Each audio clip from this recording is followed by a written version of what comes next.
Olá pessoal, tudo bem? Professor Eduardo falando. Vamos começar mais uma aula. A aula dessa semana, né? As aulas dessa semana a gente vai falar sobre interferência de ondas, tá bom? Então é uma continuação do que a gente vem fazendo, né? A gente está estudando as ondas e tal.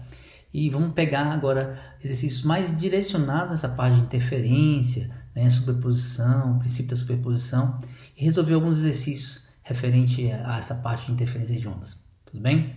Vamos estar tirando as dúvidas de vocês no chat agora, no momento da aula, né? E depois no fórum a gente, né, ao longo da semana, a gente vai tirando as dúvidas que vocês tiverem. Vamos lá então? Então vamos lá, né, gente? Começar a nossa aulinha de hoje, interferência de ondas, tá bom? Nosso primeiro exercício é um exercício da César-Gran-Rio, fala o seguinte: a figura mostra dois pulsos que se propagam em sentidos contrários ao longo de uma corda. Qual das opções propostas a seguir representa uma configuração possível durante e após o cruzamento? Então seria a letra A, letra B, letra C, letra D ou letra E em relação a esse desenho da direita aí, que é o original, tá? O que você tem aí é um pulso, tá certo? Ó, o da esquerda tem uma crista e um vale, e o da direita tem só um vale. Eles estão indo em sentido contrário ao outro, tá certo? Durante o encontro, qual daquelas figurinhas ali poderia representar o encontro dos dois, né, enquanto eles estão passando, ou seja, o momento da interferência, e após a interferência ter acontecido, como é que ficaria a forma da onda, né? Dá uma olhadinha, vê se você acha aí, logo de cabeça, isso rapidinho, o que você acha que você marcaria, né? Que a ideia é a seguinte, vamos lá. Olha só, pegando os dois aqui, como é que seria esse momento do encontro, né? Se um pulso realmente na corda estiver indo em direção a outro pulso na mesma corda, a gente poderia representar assim o nosso durante, ó. Aqui a linha da corda, tá certo? Aqui um dos pulsos, aqui outro pulso. Quando eles vão um em direção ao outro, o que vai acontecer primeiro vai ser isso aí, ó, né? O vale de uma vai encontrar com o vale de outra. Isso dá uma interferência construtiva. As amplitudes ali abaixo da linha da corda acabam se somando, né? Ficando uma amplitude bem maior, né? Só que como tem um dos pulsos está indo para a direita, o outro está indo para a esquerda, esse pedaço da corda acaba não se movendo, tá certo? Ele fica grande, mas não se move no momento dessa interferência. Então a gente veria uma figura parecida com essa daqui, ó, tá certo? Mais ou menos como aquele caso ali, a parte de baixo maior do que a parte de cima num determinado instante, né, do momento. Só que os pulsos vão seguir o seu caminho, então eles vão continuar se movendo, tá certo? E ao continuar se movendo, o que a gente vai observar, né? Aquele pulso de cima vai para frente e aí o pulso de baixo acaba interagindo com o pulso de cima. Ou seja, a parte do vale daquele pulso da direita fica em contato ao mesmo ponto da corda que a crista do pulso da esquerda, tá certo? Então você vai ter uma coisa anulando a outra, já que as duas são iguais, né? Se as duas são iguais, uma vai anular a outra. Anulando a outra, o que a gente vai acabar observando, né? Vai observar essa situação aí, ó, de um lado anulado e somente um embaixo, durante. E após, né, a passagem da onda, quando as duas passarem aí, né, o que a gente vai observar é que aquele pulso que era da esquerda segue seu caminho como se nada tivesse acontecido. E o pulso que era da direita segue seu caminho como se nada tivesse acontecido. A gente veria um desenho parecido com esse aqui. Tá certo? Então, olha só, como é que ficou? O durante a gente tem duas situações possíveis, né? Com aquela parte maior embaixo e uma parte menor em cima, ou somente a parte de baixo ali mostrando. E o após a gente teria também somente agora aquele único caso ali. Então qual seria a nossa resposta, né? A resposta a gente pode observar melhor se a gente fizer pela parte do depois. Como é que ficaria a onda depois, né? Aquele pulso mais completo, mais à direita do que o pulso que está vindo. Então a melhor forma aí que a gente teria seria o da letra E, né? Lembrando, né, gente, o pulso não vai sofrer inversão nenhuma, ele vai ser exatamente como ele era antes, né? Então vamos lá, ó, seria a letra E. Se você olhar isso aí dá certinho com o que a gente observou na figura passada, tá bom? Então resposta letra E. Vamos para a próxima questão. Questão 2 da Universidade Federal do Rio Grande do Sul diz o seguinte: as figuras referem-se a 3 experimentos realizados em um tanque de ondas. Estão representadas as cristas ou frentes de onda que se propagam na água. Os fenômenos de interferência, difração e refração são os que ocorrem respectivamente no 1, no 2 ou no 3. Né? Ele quer que você identifique o 1, o 2 e o 3 como sendo um fenômeno de refração, difração ou de interferência. né? Então a gente tem que lembrar o que é difração, interferência, refração, tá certo? Para a gente poder identificar esses caras aí e associar lá a nossa resposta, ok? Lembrando, isso aí é uma cuba de ondas. Como é um tanque de ondas, uma cuba de ondas, é como se fosse uma forma de bolo grande, tá? Com a superfície ali dela, com a profundidade, geralmente a profundidade igual para todo mundo, né? E você pega uma régua, por exemplo, e sai batendo uma régua, né? Ou o dedo em cima dessa superfície, dessa água, né? Isso vai gerar as ondinhas que vão se propagar. E essas ondinhas são representadas por meio dessas linhas aí, né? A linha representa a crista da onda formada, tá bom? Então vamos lá, olha só. Um dos casos que seria, por exemplo, a refração. O que seria a refração? Olha só, você tem uma frente de ondas produzida, sei lá, por uma régua em cima daquele tanque de ondas lá, e você vai fazer essa crista de ondas, ou esse conjunto de ondinhas aqui, vir para o lado de cá, essa frente de ondas, tá certo? Então ela vai vir e vai se propagar para o lado de cá. Ao chegar em determinado ponto, ela percebe que tem uma divisão ali, uma divisão não física, tá? Mas, por exemplo, a profundidade do líquido poderia mudar. E aí você teria, por exemplo, uma área com índice de refração menor do que outra área com índice de refração maior. Se a gente está falando, por exemplo, de uma onda luminosa, né, e ela vai passar do menos refringente para o mais refringente, o que acontece com um raio de luz quando passa do menos para o mais, né? Então, naquela direção onde ela se propagava, ao chegar na superfície de separação, você desenha a normal ali e ela aproximaria da normal, faria esse desviozinho, tá certo? E aí, olha só, nesse caso aí das ondas que a gente está desenhando também, se isso acontecesse, como é que ficariam o desenho das frentes de onda, né? Então eu poderia desenhar as frentes de onda agora indo para lá, né, atravessando para o outro lado, só que ela sempre tem que ficar perpendicular a esse raio de onda, esse pretinho, essa setinha preta, né? As ondas estão sempre perpendiculares ali. Então a parte que ficou pela parte positiva ali, ou seja, do mais refringente, elas vão ter que empenar. Elas acabam ficando tortinhas para ficar perpendicular àquela setinha preta ali, tá certo? E aí quando elas fazem isso, repara como é que ficou o final ali. Olha só, as frentes de onda na parte positiva ali, ou seja, do meio mais refringente, acabam ficando mais juntinhas do que eram quando estavam na parte menos refringente, né? Ou seja, o que está acontecendo? O comprimento da onda acabou diminuindo. Por que o comprimento da onda acabou diminuindo? Porque a velocidade ali da onda, né, ao passar de um meio para outro, acabou diminuindo também, tá certo? Nesse caso do nosso desenho, como se fosse uma onda luminosa, uma frente de uma onda luminosa passando do meio menos refringente para o mais refringente, né? Quando ela passa do menos para o mais, a velocidade diminui. Isso faz com que o comprimento de onda tenha que diminuir. Por quê? Porque a frequência permanece constante. Esse é um exemplo de refração, tá bom? Vamos mostrar um outro, que seria a mesma conjunto de ondinhas, né, nossas frentes de onda, chegando, mas encontrando agora um obstáculo ou uma fenda, um buraquinho como esse aqui, né? Muita gente acredita que quando ela vai em direção àquela fenda, né, ela vai acabar passando só naquele buraquinho. E não é isso que a gente observa aquele conjunto de ondas normalmente depois de um certo tempo, igualzinho como se nada tivesse acontecido, como se essa fenda não existisse, desde que o tamanho dessa fenda, a abertura dessa fenda, tem a mesma ordem de grandeza da distância entre duas cristas sucessivas ali, do nosso comprimento de onda. Ou seja, se o comprimento de onda dessas ondinhas aí for em centímetros e a fenda também for da ordem de centímetros, isso vai acontecer, esse fenômeno vai acontecer, né? Ou se for de metros para metros, tem que ter a mesma ordem de grandeza. Quando isso acontece, o que a gente vai observar, né? A ondinha, ao chegar ali, né, naquele buraquinho, ela não vai passar só aquelas frentezinhas de onda referente que conseguem passar e as outras vão refletir. Vai ter reflexão do lado esquerdo aí sim, tá?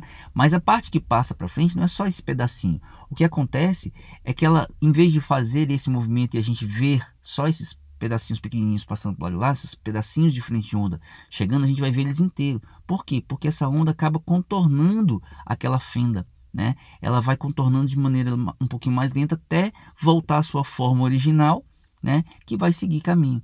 Esse é o chamado fenômeno da difração, tá? Isso poderia, mesmo que aconteceu aí com a fenda, poderia acontecer com um obstáculo, tá bom? Desde que eles tenham mesmo a ordem do comprimento de onda das frentes de onda seja igual à da fenda ou do obstáculo, tá bom? É a difração, é o fenômeno pelo qual a luz ou qualquer outro tipo de onda consegue contornar obstáculos. E a gente teria também um fenômeno na qual você pega aí uma cuba de água, né, e começa a bater ali, formando frentezinhas de onda, circulares e essas ondas vão se propagando, né? À medida que você vai batendo, vão formando ondinhas que vão se propagando ao longo do tanque, né? E essas ondinhas, ao se propagar ao longo do tanque, vai ter uma hora que as cristas delas vão se encontrar, as cristas de um com a crista do outro. E isso vai rolar a interferência, que a gente chama, né? Quando a crista de um encontra com a crista da outra, ou a crista de um encontra com o vale da outra, né? Esse é um fenômeno típico de interferência, tá certo? Então, como é que seria essa interferência? Quando duas cristas, por exemplo, nesses dois pontos ali, ó, a crista da azulzinha com a mais verdinha, estão se encontrando, você soma as amplitudes. Então, você vai ter um ventre ali dentro, tá? Então, a gente poderia formar até linhas ali só de ventres. É a interferência construtiva. Mas quando, por exemplo, a crista de um encontra com o vale da outra, o que seria o vale nessa situação aí? Seria a parte branca, o centro entre duas linhas dessas consecutivas, tá certo? Então, quando a crista de uma, por exemplo, nesse caso ali, ó, a crista da azul está exatamente entre duas linhas verdes, tá bom? Ela está encontrando um vale da outra. Crista com vale, se elas têm o mesmo comprimento de onda e mesma amplitude, elas vão se anular, tá certo? Então aqui, então a gente teria aqui a chamada interferência destrutiva, tá? Então a interferência pode ser destrutiva, quando elas se anulam ou amortizam o tamanho da amplitude da onda, ou construtiva, quando você soma e você tem uma amplitude maior do que as originais. Tá bom? Então agora vamos voltar para o nosso desenho e tentar identificar o que ele quer. Ele quer que os fenômenos de interferência, difração e refração estejam nessa ordem. Qual aí que é o de interferência? O de interferência ali seria o nosso 3. Ó. Depois vem a difração. Qual que representa a difração? O 2. E a refração, como a gente mostrou, seria o 1. Então 3, 2, 1 seria a nossa resposta. Então, resposta do item 2, letra E. Tá bom? Questão 3. Da UFDO, Universidade Federal de Uberlândia, diz assim: um observador situado no ponto O da figura recebe ondas sonoras emitidas de duas fontes idênticas, F1 e F2, que emitem em oposição de fase, isso é importante, ondas de 2 metros de comprimento. Qual deve ser a distância mínima percorrida por F1 na direção do observador para que esse ouça a máxima intensidade? Gente, questão de máximos e mínimos é exatamente relacionada à interferência, né? O máximo ocorre quando você tem uma interferência construtiva, né? Crista de uma onda chegando com a crista da outra, por exemplo. E isso vai fazer que naquele lugarzinho você tem um ventre, uma linha ventral, tá? E o mínimo exatamente o contrário, né? A crista de uma onda encontrando com o vale da outra. E aí você vai matar a outra, vai ter uma linha nodal, tá bom? Então, nesse caso aqui, a ideia é as fontes emitem ondas iguais, fontes idênticas, tá? Só que estão em oposição de fase. O que quer dizer isso? Quando a crista de uma onda é produzida na fonte 1, por exemplo, a linha está exatamente ali na bolinha da fonte 1, ó, tá vendo? Criada. A fonte 2 está entre duas linhas, tá certo? Ou seja, ela está produzindo um vale. A fonte 2 produz um vale ao mesmo tempo que a fonte 1 produz uma crista. E aí, essas ondas vão com a mesma velocidade, já que o meio é o mesmo, tá certo? E vão chegar no observador O, lá em cima. O que você quer é que tivesse a máxima intensidade, ou seja, que nessas condições chegassem duas cristas no ponto, no lugarzinho certinho, onde estivesse ali o observador O, para que ele escutasse uma máxima intensidade, tá certo? Isso é o que a gente quer. Agora, como é que a gente pode ver, né, se está sendo máximo, se está sendo mínimo? Então, existe uma expressão interessante, que é essa expressão aí que fala da diferença de caminhos percorrido pelas ondas, tá certo? Aquele delta. Delta é a diferença de caminhos entre uma onda até o objetivo, até o obstáculo, até o observador, e a outra onda também, tá? Quanto que uma andou mais do que a outra. Essa diferença é sempre um número n inteiro, né, para dar exatamente uma linha ventral ou uma linha nodal, exatamente, não algo intermediário. Para ser exato, esse n tem que ser número inteiro, e múltiplo de meio comprimento das ondas. Tá certo? Essa é a expressão que a gente vai usar.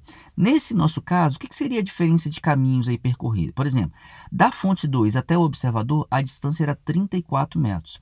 Da fonte 1 até o observador, a distância era 30 metros. Então, qual é a diferença de caminhos entre elas? É a diferença de um para o outro, 34 menos 30, só isso, tá certo?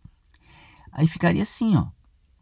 34 menos 30, né? Lembrando que as ondas têm 2 metros de comprimento, quando eu estou realçando lá em cima, a gente pode substituir o delta e esse lambda. Ficaria assim, ó, 34 menos 30 é o delta, diferença de caminhos. É igual a n vezes 2 sobre 2, tá certo? 2 sobre 2 é 1. 34 menos 30 é 4. Então, ficaria que 4 é igual a n, ou n igual a 4. N igual a 4 é um n par, né? Toda vez que o n for par, a gente teria um ponto de máximo. e toda vez que o N for ímpar, a gente teria um ponto de mínimo, desde que, tá certo? Ela estivesse em fase, ou seja, na hora que uma crista fosse produzida, a outra também produzisse uma crista. Nesse caso, elas estão em oposição de fase. Então, como é em oposição de fase, o N par vai ser destrutiva e o N ímpar vai ser o construtiva. Nesse caso, a gente está tendo uma interferência destrutiva do jeito que está o desenho aí. Como o N foi par, interferência destrutiva, ele veria ouviria um ponto de mínimo. É como se naquele ponto ali onde ele estivesse, ele não estivesse ouvindo praticamente som nenhum. E ali a gente tivesse duas fontes sonoras, tá bom? Como é que eu faço para isso ser máximo, já que o que ele quer ali é a máxima intensidade? Então eu tenho que modificar esse N, fazer esse N aí ser um número ímpar, tá certo? E o que ele vai fazer? Ele quer agora mexer o F1 na direção do observador para tentar alterar esse N, né? Como você vai aproximar o F1, a distância ali de 30 metros vai acabar diminuindo. Se essa distância diminui, o delta vai aumentar, porque vai ficar 34 menos um número menor do que 30, né? Então o N tende a crescer, né? Então a ideia é que o N aumente até que você escute um máximo. Como é que a gente pode fazer isso? A gente faz aqui, ó. Eu pego ali o F1 e vou chegar ali para frente. Cheguei para frente uma distância X. Eu quero descobrir quanto que é esse X aí para que eu deixe de ouvir um mínimo e ouça um máximo, tá bom? Então agora, do jeitinho que está aí, a gente faz de novo a conta. Olha só, delta N, né, vezes lambda sobre 2, como a gente fez a outra vez. Agora, quem é o nosso delta?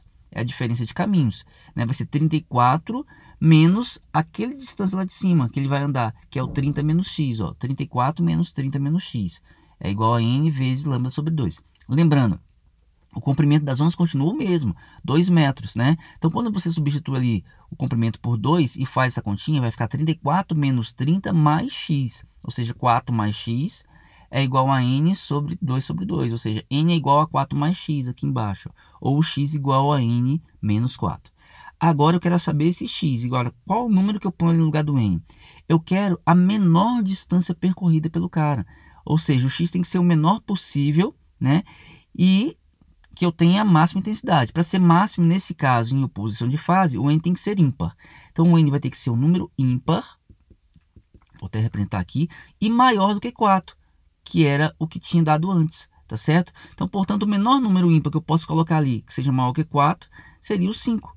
Então, 5 menos 4, o x vai ser 1 metro. Ou seja, seria a menor distância para que isso observasse. Se você não tivesse colocado 5, tivesse colocado 7, daria 3. Tem lá a resposta também, mas aí não seria a menor distância, tá certo? A menor distância que eu tenho que chegar a fonte F1 para frente, para de mínimo eu começar a ouvir um máximo, é de 1 metro. Então, a resposta desse exercício seria a letra A, tudo bem? Vamos para a próxima. Questão 4 da FATEC. A figura representa uma onda estacionária, numa corda fixa em A e B. Então, você tem uma cordinha que está ligada entre os pontos A e B e você começa a produzir ondas ali dentro. A velocidade da onda nela produzida é de 2 metros por segundo. O comprimento em metros e a frequência são respectivamente de quanto? Então, você está vendo aquela figura estacionária ali. Onda estacionária, gente, você não vê mais as ondinhas andando, né? Você só vê ela vibrando. Por quê? Porque, na verdade, aqui você teria as ondinhas ali que vão e voltam, né? Então, por exemplo, quando você faz a cordinha vibrar, as ondas acabam indo e encontrando com as que estão vindo, né? Isso faz que você tenha pontos ali onde crista encontra com crista, vale encontra com vale e crista encontra com vale. Isso forma ali, como a gente já mostrou, né, os pontos de ventres e nós. E aí podemos ter vários desenhos aí nessa corda, né? Os desenhos, por exemplo, mais comuns são esses aí. O primeiro modo de vibração, que é quando você tem só um ventre, né? O segundo modo, quando você tem 2 ventos, ou seja, 2 miolinhos no tamanho da corda, aí, vamos supor que o tamanho da corda seja L, né? O primeiro modo, o ventre teria um tamanhozinho L. Já no segundo modo, cada ventrezinho desse teria um tamanho de L sobre 2, metade da corda. No terceiro modo, L sobre 3, né? E aí são modos de vibração da corda. Esses pontos ali da corda que estão passando exatamente pela parte pontilhada, eles não vibram, são os nós, né? E as partes mais distantes da linha pontilhada são os que a gente chama de ventre. Então você teria cada gominho desse aí um ventre, né? Primeiro modo, um ventre, segundo modo, 2 ventres, terceiro modo, 3 ventres e aí vai, tá certo? O interessante é você olhar para aqueles ventres e descobrir qual é o comprimento da onda criada ali dentro só de bater o olho ali nele. Tá certo? E aí como é que seria isso? A gente tem que lembrar que, por exemplo, no nosso exercício a gente teve só um modo de vibração, né? Como se fosse uma corda de violão vibrando. Esse é o primeiro modo, tá certo? Pelo primeiro modo, qual seria o comprimento da onda? Como é que você faz isso? Você tem que lembrar o seguinte, uma onda completa pode ser representada assim, ó. Ela tem uma crista e tem um vale, tá certo? E aí, quando você encaixa esse desenho naqueles desenhos lá, você consegue observar qual é o tamanho das ondas, né, criadas. Por exemplo, vamos colocar isso no terceiro modo lá embaixo, olha só. Quando você encaixa ela ali, ó, você está vendo que esse comprimento lambda aí, ele é 2 bolinhas daquelas 3. Ou seja, o lambda é 2/3 do comprimento da corda, tá certo? Já se fosse para encaixar no segundo modo certinho, a gente veria que o lambda é exatamente, né, o comprimento da corda é exatamente o tamanho das 2 bolinhas. Então o lambda é o próprio L. Já lá em cima, quem que seria o lambda? Seria só a parte de cima da nossa ondinha, né? Então, aquele primeiro módulo, o ventre é só metade do comprimento de uma onda. Então, nesse caso aqui, ó, esse pedacinho todo que a gente está vendo entre A e B está representando só a parte de cima da nossa onda, só a nossa crista ali formada, tá certo? Então, seria lambda sobre 2. E esse lambda sobre 2 é 1 metro. Então, o nosso lambda inteiro vai ser 2 metros, tá bom? Vou colocar aqui, ó. Achei o lambda, 2 metros. Comprimento da nossa onda. E qual vai ser a frequência? Então você põe lá, V é igual a lambda F. O V você tem, que é 2 metros, né? O lambda você acabou de achar que é 2 também, então vai ficar 2 igual a 2F. Então o nosso F, 1 Hz. Então a resposta do nosso exercício seria 2 metros e 1 Hz, tá bom? Letra A. Tudo bem? Vamos lá para a próxima. Questão 5 da PUC. Fala assim: as ondas estacionárias numa corda vibrante resultam de fenômenos de, letra A, difração e interferência, letra B, reflexão e refração, letra C, difração e reflexão, letra D, interferência e reflexão, letra E, difração e refração. É um exercício simples, né? A gente só tem que lembrar mesmo do que se trata, as coisas, o que cria as ondas estacionárias, mas eu já vi esse tipo de exercício com pouquíssima diferença desse aqui, né? Não só aí na PUC, mas na SpaceX, na AFA, né? Na EAR, na EFON, já caiu coisas parecidas. Então a gente tem que lembrar, tem que tentar entender o que cria uma onda estacionária, né? As ondas estacionárias, a gente vou pegar inclusive a figura da questão anterior. O que acontece? Elas são criadas, elas são originadas para formar os ventres e os nós do movimento de vai e vem das ondas originais, né? Então você tem ondas originais que vão, batem no nózinho lá na sempre, voltam, né? E aí, nessa ida e volta dessas ondinhas que estão indo e voltando ali dentro, é que você vai ter o encontro de crista com crista, vale com crista, e formando os desenhos das ondas. O primeiro modo de vibração, o segundo modo de vibração. Então, a primeira coisa que tem que acontecer é a reflexão, né? Como está ali na letra B, como está ali na letra C e como está ali na letra D. Então, a primeira coisa, elas têm que bater e voltar. Então, o fenômeno da reflexão é uma das coisas que cria uma onda estacionária. Mas depois que ela bateu e voltou, que refletiu, uma vai ter que interagir com a outra, né? As que estão vindo têm que interagir com as que estão indo. E essa interação, né, para formar esses desenhos que a gente tem, as cristas, né, encontra com a crista e forma um ventre, a crista encontra com o vale e forma um nó, né? Isso aí é o princípio da superposição, que é um fenômeno de interferência. Então a gente teria, a segunda coisa que tem que acontecer é a interferência. Então, o que cria então ondas estacionárias? É a interferência e reflexão. E a opção que carrega as duas aí nesse caso seria a letra D, como a gente está vendo. Tudo bem? Próxima questão, essa do ITA, fala assim, ó: uma onda transversal é aplicada sobre um fio preso pelas extremidades, usando-se um vibrador de frequência 50 Hz. A distância média entre os pontos que praticamente não se movem é de 47 centímetros. A velocidade das ondas nesse fio é em metros por segundo igual a quanto? Né? Então você tem um fio, cria nesse fio que está esticado aí, com o auxílio de um vibrador, de um oscilador, né, com a frequência de 50 Hz, ondinhas. E essas ondinhas aí vão bater lá na frente, voltar e criar uma onda estacionária. E a distância média entre os pontos que praticamente não se movem, ou seja, a distância entre dois nós, é de 47 centímetros. Sabendo só disso, você é capaz de dizer qual é a velocidade das ondas no fio? Então vamos mostrar aqui como é que seria isso. Ó. Você tem aqui uma fonte ligada a um fiozinho e você vai produzir ondas nessa fonte, né? Então ela cria ondinhas que vão lá para frente, batem, voltam de lá, tá certo? E nessa ida e volta elas vão encontrando com as que estão indo também, porque a fontezinha não para de girar. E nessa brincadeira de vai e volta, vai e volta, vai e volta, crista encontra com crista encontra com vale e forma aí ondas estacionárias. Ele não disse exatamente em que modo de vibração elas se formam, então vou colocar um modo qualquer, tá? Vou desenhar assim, ó, tá certo? Como se elas tivessem formado aquele desenhozinho ali, tá certo? Pode ser mais, pode ser menos, porque o que interessa são os dados que ele me deu lá. Nessas ondas estacionárias, nesse caso eu desenhei 4 bolinhas, né? 4 ventres ali, tá certo? Que são, cada ventre ali é uma interferência construtiva. Entre uma bolinha e outra, a junção delas ali estão pontos que estão em cima daquela linha pontilhada, são os nós, né? Esses carinhas aqui, ó, né? Não só são 3 aí, mas tem mais 2 nas pontinhas ali, e mais quantos outros tiverem, dependendo do número de ventos que a gente tiver também. Então, esses pontos sobre a linha são os nós, eles não se movem. E ele falou que a distância média entre os pontos que praticamente não se movem é de 47 centímetros. Então, entre um verdinho desse e outro verdinho desse, a gente teria 47 centímetros, que seria a distância entre 2 nós consecutivos, tá bom? Só que se você lembrar, o comprimento dessa onda dá para você observar agora facilmente, né? O que é o comprimento? É onde você tem uma crista e um vale. Então eu vou desenhar aqui, ó, essa parte azul seria uma onda completa, uma crista e um vale ali formando, fechando o nosso lambda, né? Esse aí vai ser o nosso lambda.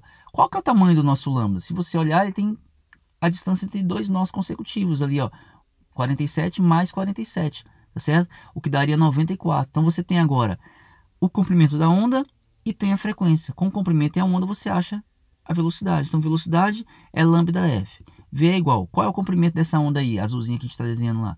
94 centímetros. E a frequência é 50 Hz. Quando você multiplica, dá 4.700 centímetros por segundo. Só que ele quer a resposta em metros por segundo. Então, você tira 2 casinhas ali, né? Ficaria 47 metros por segundo. A resposta do exercício seria a letra A. Tudo bem? Interessante esse exercício. Repare que os exercícios, gente, em si, eles são muito fáceis. Matematicamente, são muito fáceis. Você tem que interpretar eles para ele se tornar fácil assim, dessa maneira, tá bom? Vamos fazer mais um, que seria esse da AFA, que fala assim, ó. Considere uma figura de interferência obtida na superfície de um líquido por fontes que emitem em fase e na frequência F. Considere ainda que essas ondas se propaguem com velocidade v. A soma das diferenças de caminhos entre as ondas que se superpõem para os pontos pertencentes às primeiras 3 linhas nodais é. Então você tem ali, você cria, por exemplo, numa cuba de ondas, né, num tanque, por exemplo, pega 2 dedos seus, né, os 2 dedos de uma mão aí, e faz os 2 tocarem na água ao mesmo tempo. Então cada vez que você toca, você cria uma fonte circular, uma frente de onda circular que vai se propagar, tá certo? E nessa propagação, ela vai encontrar com a linha produzida pelo outro dedo, com a frente produzida pelo outro dedo. Então, vai formar uma interferência construtiva ali. Mas, se você continua batendo, né? Crista vai encontrar com vale, aí você tem os pontos onde vai ter nós e ventres. E isso forma linhas só de ventres e linhas só de nós. São as linhas ventrais e linhas nodais, tá certo? E ele quer a soma das diferenças de caminho entre as ondas para as 3 primeiras linhas nodais, linhas que só tem um nó, né? Então, como é que a gente faria isso? Então, vamos botar aqui, ó. Ele quer que as fontes emitem em fase. Para ser em fase, né, para a gente achar linhas nodais, o N é ímpar, tá bom? Então, olha só como é que ficaria. Primeira linha nodal, o N seria 1, porque as fontes estão em fase. N's ímpares, com fontes em fase, N ímpar é linha nodal. N par, linha ventral. N ímpar tem a ver com os nós, ou seja, interferência destrutiva. N par tem a ver com os ventos, interferência construtiva, tá bom? Então a gente aplicaria a nossa formulazinha da diferença de caminhos, né? Delta igual a N vezes lambda sobre 2, é sempre assim, onde o delta aí é a diferença de caminhos que uma onda vai em relação à outra, né? Já que você botou os 2 dedos, por exemplo, até chegar naquela linhazinha de N igual a 1, tá? Só que ele te deu, ao invés de te dar o lambda, ele te deu a frequência, que é F, e te deu a velocidade, que é V, né? Como V é lambda F, eu posso trocar esse lambda por V sobre F. E aí, a nossa delta, né? O delta 1 seria eu trocar o N por 1, e o lambda que está ali, que está lambda sobre 2, eu poderia trocar por V sobre F, sobre 2, né? No caso, então ficaria assim, ó. Delta 1 seria 1 vezes V sobre 2F. Tá bom? Esse seria o nosso delta 1. A distância, né, a diferença de caminhos de cada fonte até a primeira linha nodal seria essa, tá bom? E para a segunda linha nodal? Segunda linha nodal é o outro Nzinho que seja ímpar. O próximo N ímpar, que foi do 1, agora é o 3. Então, eu vou trocar o N por 3, né? Pego a mesma formulazinha e vou descobrir quem é a segunda linha nodal. O nosso delta 2 que eu estou chamando ali, tá bom? Trocando o N por 3 e trocando o lambda lá em cima por V sobre F, a gente teria 3V sobre 2F. Essa seria a distância ou diferença de caminhos das duas ondinhas até chegar lá na segunda linha nodal, tá bom? A mesma coisa você faz para a terceira linha nodal, que é o n agora igual a 5. E você vai achar que o nosso lambda, delta 3, desculpe, seria 5 vezes v sobre 2f.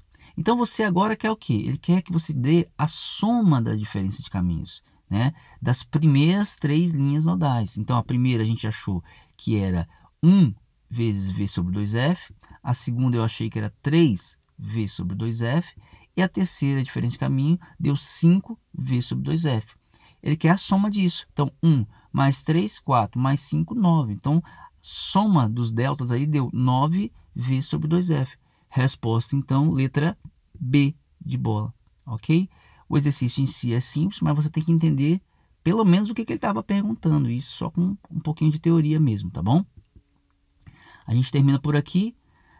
Uma ótima semana para todo mundo. Até a próxima.